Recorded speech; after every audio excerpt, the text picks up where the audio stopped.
이제 끝으로 갑니다. 지방세관계법입니다. 먼저 지방세 기본법 바뀐 거예요. 구속된 자는 이제 뭐 예를 들어서 감옥에 있어요. 그럼 뭐 누구한테 보내요? 그 본인이 못 받잖아요. 따라서 이제 교도소장한테 보내야 되는 거잖아요. 근데 이 국세법은 이미 바뀌었죠, 옛날에. 근데 이제 지방세법은 이제 내용이 들어와서요. 됐고.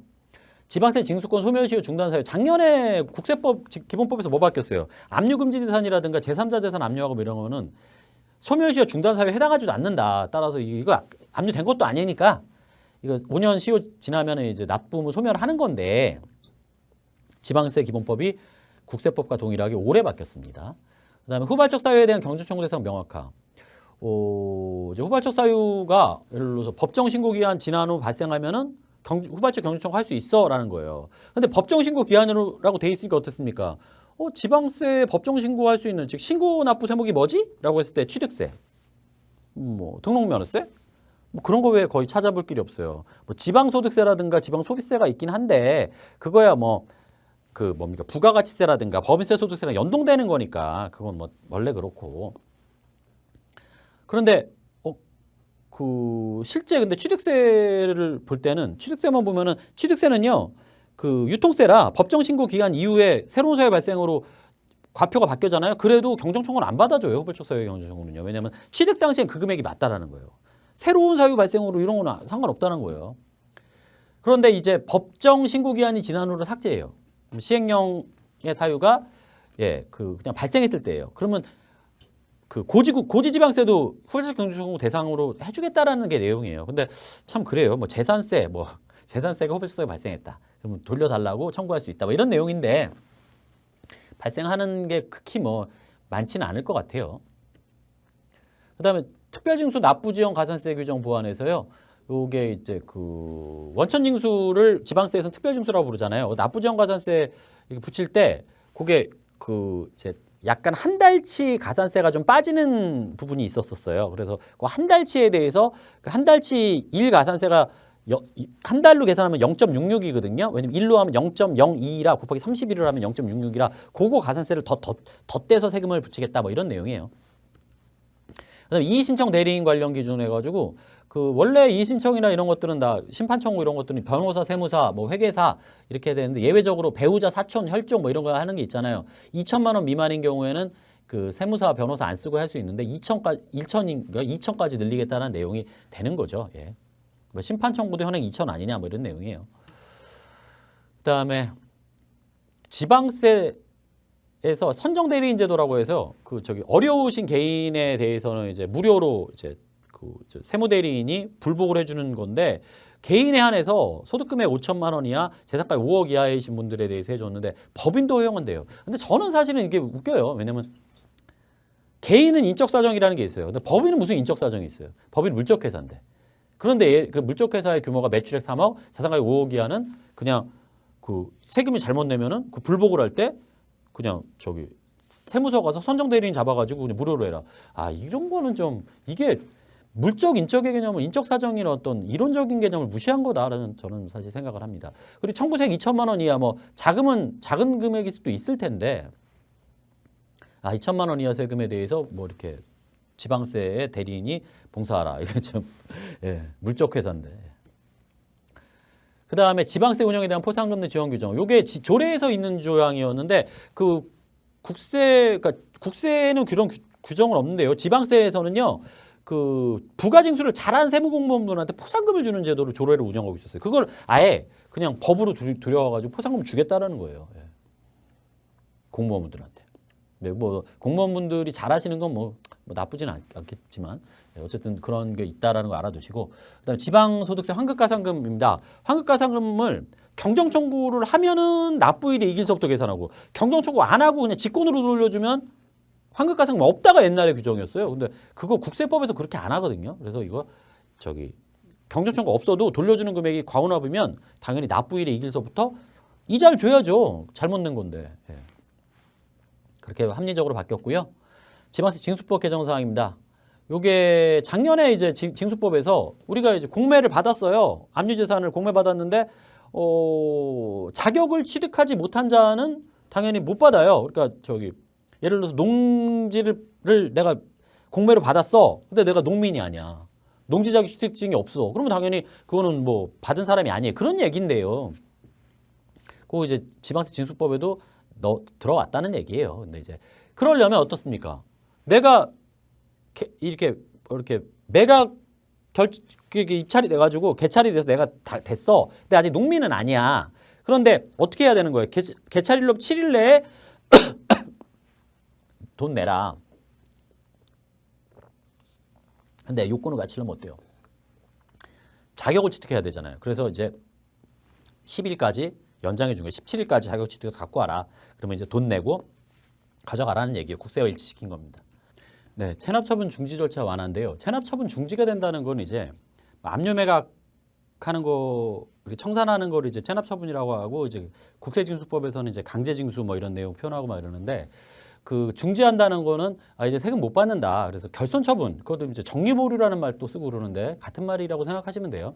결손처분한다는 거니까 납세자한테는 이거는 다 없는 걸로 하고 이제 중지하고 그냥 결손처분. 물론 세제산이 발생되면은 이제 결손처분 풀고 다시 이제 징수할 수 있지만 어쨌든 그러면 이제 중지한다는 건 납세자한테 유리한 건데 중지하려면 지방세심의위원회 심의하고 1개월 공고가 있단 말이에요. 근데 공고 절차 생략한다라는 건 바로 이제 중지시켜 갖고 이제 그 납세자한테 편하게 해주는 내용이에요.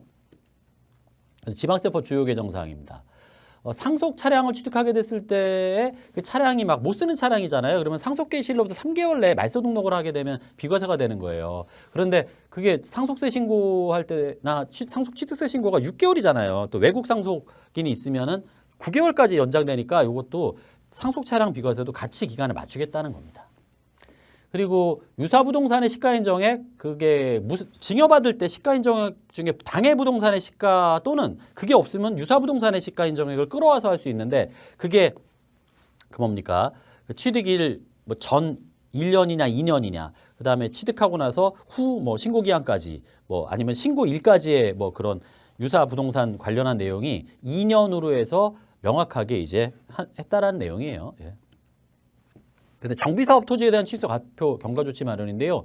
그게 우리가 이제 취득세 부분에 대한 내역들의 과세 표준을 실가지 제도로 바꾸면서 무슨 문제가 있었냐면은 2023년 3월 이후에 그 정비사업조합이 이제 뭘 통해서 뭐 주택을 졌어요. 그러면 조합원들이 갖고 가는 부분도 있지만 정비사업이 갖게 되는 뭐 부동산도 있거든요. 그 부분에 있어서는 예전에는 공시가로 했어요. 근데 이게 시가제도로 바뀌면서 과표가 이거 분양가격으로 해야 된다라고 했는데 아니 취득세 과표 개정이 2023년 3월에 있다고 쳐도 그러면 정비사업이라는 거는 계속 긴 건데 과거에 정비사업으로 해가지고 관리처분 계획인가까지 받았는데 그럼 이제 다 좀 재산을 좀 조합하고 정리하려다 보니 취득세 과표가 종래에 공시가였는데 분양가래. 그러면 취득세가 확 뛰겠죠. 이거 안 되는구나. 그래서 경과 조치를 마련해 준 거예요. 그래서 그 박스에 보시면 과세 표준 공시가와 분양가 기준 적응 기준으로 해서 대상은 2023년 3월 14일 즉 법 바뀌기 전에 관리처분 계획인가 등을 받은 정비 사업에 한해서는 과거와 이제 유리하게 적용해 주겠다라는 내용이에요. 그래서 다주택자 중과배제 및 주택수 제외. 어떤 주택을 사게 되면은 그 주택은 예를 들어서 뭐 1주택이면 뭐 1에서 3%까지 저율 주택세율을 내고 뭐 2주택자인데 조정세상 지역이면 8%를 내고 3주택자인데 조정세상 지역이면 뭐 12%를 내고 뭐 이런 거 있잖아요. 뭐 그런 내용 중에 아니야. 주택수가 많아도 어떤 집을 사는 건 중과세가 아니야. 그냥 1에서 3 내면 돼라는 건데 첫 번째 이제 주택 신축 판매업 중과배제에서 원래 요건이 있어요. 주택 신축 판매업자가 집 빌라 질라고 오래된 집 사는 거예요. 그 멸실하고 나서 집 지는 거 아니에요. 그래서 빌라 6세제 뭐 져가지고 뭐 분양하고 이런 건데 이때 취득 후 1년 내 멸실해야 되고 뭐 3년 내 신축해야 되고 3년 내 판매해야 된다. 이거 3년 내 신축하고 판매한다. 이거 요건 안 지키면 중과인데 취득 후 5년 내에 판매하는 요건이 좀 완화되는 거랑 그다음에 분할신설법인인데 분할법인의 미분양 주택을 물려받았어. 분할되면서. 요거는 중과세 대상이 아닌데 분양 계약을 완료한 즉 수분양 주택을 물려받아도 이거는 투기 때문에 그런 게 아니에요. 그냥 분할하다 보니까 분양 계약도 인수했고 그거를 이제 나중에 이제 분양자에게 넘겨주는 중간 다리 역할을 하는데 이게 규정이 없다 보니까 중과 대상이냐 아니냐 쟁점이 붙었어요. 물론 심판원에서 졌습니다. 납세자가 이겼어요. 그래서 법으로 들어온 거고 LH가 매입 후 재공급하는 주택에서 뭐 LH가 이렇게 뭐 이렇게 분양하는 것 중에 거주 의무 있는 경우, 전매 제한 있는 경우, 그 다음에 이제 공급 질서 위반 주택 이런 것들은 다 회수해 가지고 파는데 이제 회수해서 다시 팔아야 될 때 회수하고 했을 때 그때 이제 취득세 중과 대상 아니야라는 내용이고요. 주택 수에서 제외되는 거에 있어서 그게 이제 뭡니까 작은 소형 주택이나 이런 거, 즉 다가구 주택, 연립, 다세대, 도시형 생활 주택, 아파트 빼고 오피스텔 이런 것들에 대해서 뭐 일정 요건이 충족하게 되면 이거는 집 특례 기간 중에서 한 거는 집수에도 포함이 안 되고 그 다음에 이제 뭐 주택수에 포함이 안 되고 그 다음에 뭐 이 집 살 때 주택수 판단할 때 뭐 혜택을 주는 게 있어요. 그거에 대한 내용이 3년 연장됐다. 2027년까지 연장됐다는 거예요. 그 다음에 요거는 참 좋아요. 주택 신축 판매업자의 신축 보유하는 집은 집수로 안 보는 건데 무슨 무슨 뜻이냐면 제가 빌라를 지려고 아까 그랬어요. 근데 빌라를 지려고 근데 내가 빌라 업자인데 개인 사업자야. 내가 집이 5채가 있어. 근데 나 한 채 더 사면 그 집 사면 중과세 되는데 그 집은 내가 살라는 집이 아니고 그 집 부셔갖고 빌라 줘서 팔라는 목적이에요. 재고자산 만들라는 거잖아요. 그래서 먼저 그 다주택자 중과배제는 그거 있잖아요. 지금 1년 내 몇이라고 구주택 거기다 빌라 줘가지고 3년 내 5년 내 팔아라. 그럼 그 구주택 살 때 중과세 아니야라고 하는데 문제는 그게 미분양됐어. 그런데 빌라 업자인데 미분양이 돼서 내가 6채 줬는데 그러면 어떡하지? 나는 근데 난 집이 지금 한 채밖에 없는데. 난 다 팔고 한 채밖에 없고 그 다음에 이제 그 재고자산으로 집이 그 빌라가 6채가 있어. 그럼 나 1세대 6주택자냐는 문제가 있었던 거예요. 근데 주택수에 포함이 제외가 안 되는 거냐 되는 거냐의 주택신축판매업자의 기준은 과거에는 주거용 건물건설업자만 빼줬어요. 즉 주택신축판매업자 두 가지가 있는데 주거용 건물건설업자 즉 직접 자기 건설하는 사람이 있고요. 주거용 건물 개발공급업자 즉 시공사를 데리고 와가지고 나는 내가 시행만 하는 거고 그걸 주거용 건물 개발 공급업자라고 그러는데 빌라업자들이 대부분 사실 주거용 건물 개발 공급업자예요. 근데 내가 못 판 집인데 재고자산인데 주택수에 들어가. 그럼 나는 내가 살 집을 살 때 재고자산 6채와 내 집 살 때 7채째 산다고 그래서 그때 중과세를 때렸어.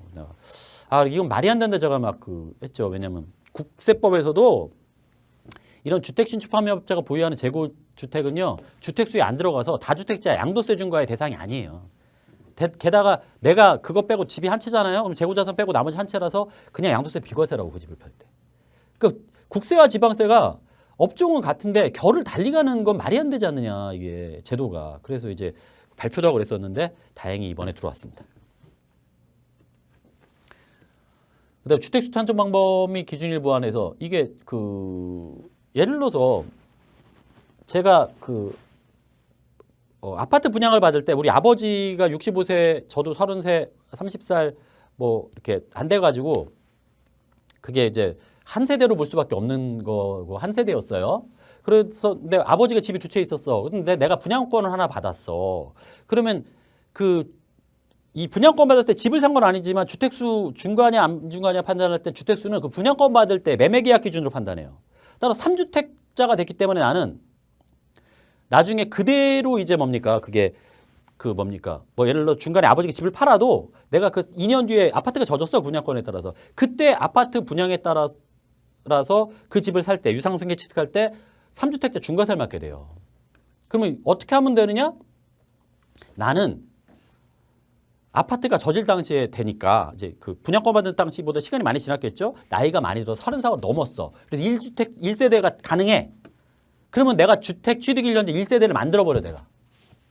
그러면 분양권의 1세대는 주택 취득 1년제라고 명확하게 해줬기 때문에 내가 아버지로부터 독립해서 1세대가 되고 내가 그 분양권을 살 때는 비록 분양 매매 계약 당시에는 3주택자였지만 1세대가 구성됐기 때문에 1세대 1주택자로 취득한 걸로 봐서 일반세율을 맞게 되는 거예요. 그래서 명확하게 돼서 납세자한테 유리하게 된 거고 두 번째는 동일 세대 간, 즉 예를 들어서 제가 한 채 있고 우리 와이프랑은 어떤 행위를 해도 같은 세대야. 우리 부부는 한 몸이니까. 그런데 아까 중과세는 어떻게 된다 그랬어요? 분양권 중과세는 분양 매매 기준일 기준으로 주택수를 판단해 중과세 여부를 판단한다 그랬어요. 따라서 내가 우리 와이프 한 채, 내 한 채 있었어, 집이. 그 다음에 내가 한 채 더 분양권을 받았어. 그러면 분양권에 의한 거는 3주택이 됐구나. 그래서 분양권에 의해서 나중에 2년 뒤에 아파트 들어갈 때는 중과세를 먹어야 돼요. 그런데 내가 그 집을 2년 내에 만약에 내가 원래 갖고 있던 집 하나, 우리 와이프 집 하나도 다 팔아버렸어. 그러면 분양했다는 아파트 받을 때는 한 주택이지만 이미 나는 중과세 받는 거의 판단은 내가 별도세를 따로 구성할 수 없기 때문에 애초에 매매계약일에 3주택자였기 때문에 어떤 경우에도 그걸 피해갈 수 없어요. 3주택자 중과세가. 그러니 무슨 편법이 생겼느냐. 매매계약일로 하는 거야? 그러니까 내가 집을 일단 하나 팔아. 그 다음에 팔면은 우리 와이프 집 하나, 나는 분양권 하나야. 그 다음에 이 분양권을 와이프한테 증여해버려. 그러면 그 증여계약일이 새로 생긴단 말이에요. 그러면 증여계약일 현재 집이 몇 채가 되는 거예요? 2채만 있는 게 되는 거예요. 새로운 계약이 발생했기 때문에. 따라서 이 분양권에 의한 취득은 2주택자 취득으로 바뀌는 거예요. 그러면 조정도상 지역이 아니라면 2주택자 취득은 중과세가 안 되지. 뭐 이런 식으로 이렇게 계약을 통한 편법이 생겼단 말이에요. 그래서 행안부에서 이걸 알고서 1세대 내에서 우리 부부는 한 몸이니까 동일 주택 분양권의 취득일이 둘 이상인 경우 내가 애초 분양 계약할 때 하나랑 내가 우리 와이프 집 팔고 막 이렇게 내 집 팔고 막 이렇게 하면서 주택수 줄여가지고 우리 와이프한테 분양권 증여해 준 거 그게 취득이 두 가지가 생기게 되면 언제를 기준으로 보느냐 가장 빠른 분양권 취득일 기준으로 주택수를 판단해서 아무리 무슨 짓을 해도 애초에 분양 계약한 걸 빠져나갈 수 없도록 중과세를 빠져나갈 수 없도록 개정해 준 거예요. 그다음에 합병 분할 관련한 중과배제. 그러니까 합병과 인적 분할은요. 옛날에는 그걸 무상 취득 개념으로 지방세에서는 봤어요. 근데 이제 세율도 바뀌면서 유상 취득 개념으로 이제 그걸 가게 되고 유상 취득 개념으로 가게 되면서 이 중과배제 조항도 무상 취득 조항이 있었어요. 이게 합병 인적 분할이. 근데 유상 취득 조항으로 가서 새롭게 열거가 된 겁니다. 예.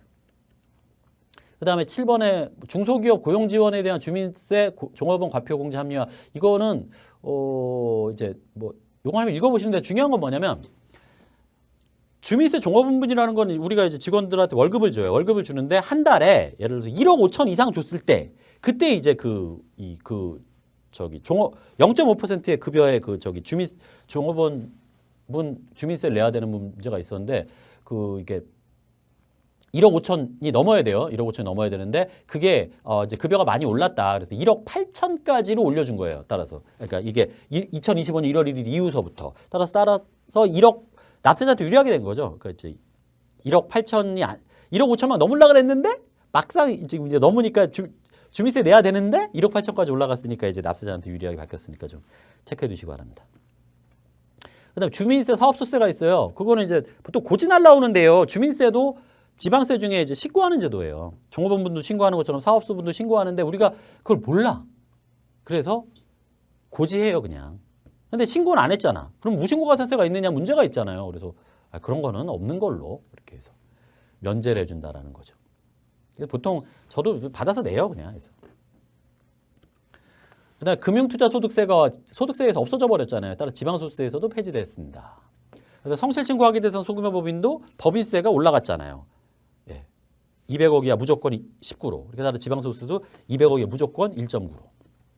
근데 가상자산 이것도 기타 소득세에서 2년 유예됐잖아요. 지방소득세도 유예되는 거죠. 같이 따라가니까. 자동차 연납이라고 해서 두 번 나눠내는 부분을 한 번에 내는 걸 연납이라고 그래요. 근데 한 번에 내면은 공제를 해주는데 그거 그냥 5% 공제를 해가지고 이제 빼주겠다는 거예요. 한 번에 내라는 거죠. 예. 그 다음에 지특법 주요 개정 사항입니다. 지방세 특례제한법은요, 지방세, 취득세를 주로 감면해 주는 게 맞는데, 취득하고 예를 들어서 감면해 줬는데 몇 년 내에 무슨 추징 조항이 생기면 추징한다 이렇게 돼 있어요. 근데 그러한 추징 조항이 조문별로 돼 있지만, 만약에 그 추징 조항이 없는 조문이 있어. 그게 이제 노인 물류단지랑 노인복지시설 이런 게 없었었거든요. 그러면 추징을 안 하느냐 그게 아니라 일반적 추징 조항이 있어요. 그러니까 일반적 추징 조항이 어떻게 돼 있냐면 1년 내 직접 사용하지 않는 경우에요. 근데 진짜 웃기잖아요. 물류단지 개발하는데 어떻게 1년 내 그거를 개발해서 써요. 또 노인복지시설이라는 거는 사면은 유상으로 사면 바로 들어갈 수 있지만 만약에 그걸 사서 부셔가지고 신축을 해. 그럼 1년 내에 어떻게 그거를 노인복지시설로 써요? 따라서 이게 요건이 말이 안 되거든요. 그래서 참 그래 답답하다 이랬는데 요게 이제 물류단지와 노인복지시설에 대해서 이렇게 준공은 3년 내 준공받지 못하면 이제 추징. 그다음에 노인복지시설도 뭐 1년 내 사용하거나 만약에 원시취득 져서 한다면 3년 내 준공해야 되는 뭐 이런 내역들로 명확 이렇게 규정들을 보완했다라는 거예요. 참 그 불합리한 조항을 잘 바꾼 것 같고요.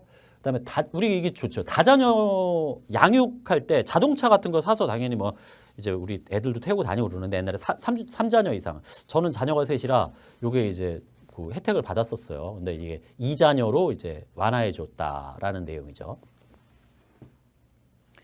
그래서 3자녀, 그다음에 2자녀 등에 50%뭐 이렇게 이런 거 되게 좋습니다. 그다음에 소형 신축 주택 관련한 취득세 감면 특례 이제 이 원시 취득하시는 분들 집을 져야지 뭐 공급을 하는 거 아니에요. 그런 것들에 대해서 집 질 때 그 집 질 때 요거 이제 그 아파트 제외하고 뭐 이렇게 그 도시형 생활주택 이런 거 뭐 이런 거 질 때 취득세 감면해 주겠다 이런 것들 들어왔고요. 그다음에 생애 최초 주택 이런 것들은 유상 취득을 할 때에 내가 처음 집 사는 사람이야. 그런데 징여받으면은 이건 대상이 아니고요. 집 살 때 대상인데요. 이때에 그 원래 12억 이하의 그 주택을 살 때 200만 원 한도로 감면을 해줬던 내용인데 그냥 저기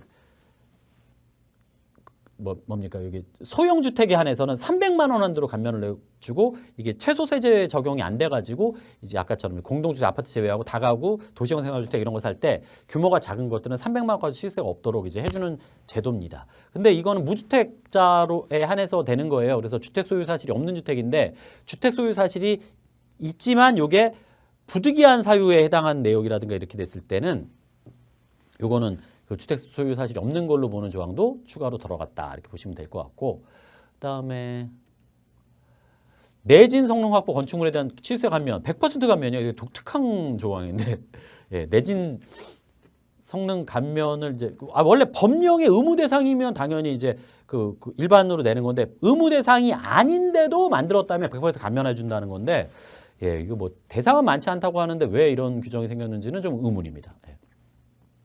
그다음에 또 이게 중요하죠. 기업 합병 분할에 대한 감면 조정의 취득세 감면 조정이 바뀌었는데 법인 간 적격 합병을 해요. 옛날에는 이제 지방세법에서도 일단 세율은 절반만 때려요. 그다음에 지특법에서도 감면을 또 50% 해줘. 그러니까 이렇게 됐는데 이제는 지특법 감면 없어요. 그냥 취득세율은 2% 경감해 주는 걸로만 간다라는 거예요. 즉 떨어뜨린 거예요.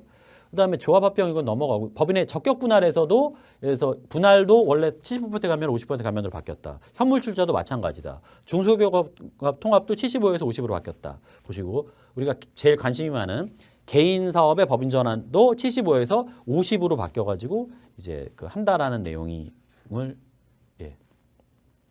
보시고요. 물론 뭐 임대업은 안 돼요. 임대업은 이게 개인의 법인 전환에는 중소기업 통합은 일반 업종인 경우에 또 이제 75까지 해주는데 그것도 50밖에 안 해준다 그래서 상당히 많이 지방세에서는 이제 이런 부분을 강화하고 있습니다. 그다음에 인구 감소 지역에 따른 주택 취득세 감면 신설 아까 인구 감소 지역에는 사면은 그거 집으로 안 봐갖고 예를 들어 비과세도 해주고 뭐 양도세에서 종부세도 안 때리고 취득세도 싸게 때릴게 뭐 이런 걸로 하고 인구 감소 지역으로 자꾸 이제 공장도 넘어가 뭐 이런 식으로 이렇게 뭐 하면은 저 수도권이라도 해줄게 뭐 이렇게 되는데 아무튼 인구가 자꾸 감소하는 지역이 많다 보니까 지특법 그러니까 많은 이제 그런 세제 혜택을 갖고 있는 것 같습니다.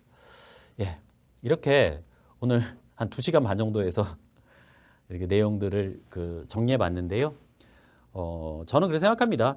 매년 세법이 대폭 개정이 돼요. 그런데 이게 적용이 되든 안 되든 내역들 전반적으로 스크린하지 않고 이 1년을 산다는 것은 사실 지뢰밭에 사는 것과 똑같다. 그래서 조금 시간을 들여서라도 여기 한번 스크린하는 정도는 알고 계시고 특별히 내 업무에 관련된 내용이라든가 하면은 또 디테일하게 이제 바뀐 조항을 찾아서 이렇게 적용함으로써 이 법을 잘 몰라서 피해를 당한 일은 없도록 했으면 좋겠습니다. 오늘 2시간 반 동안 이렇게 강연 들어주셔서 감사합니다. 마치겠습니다.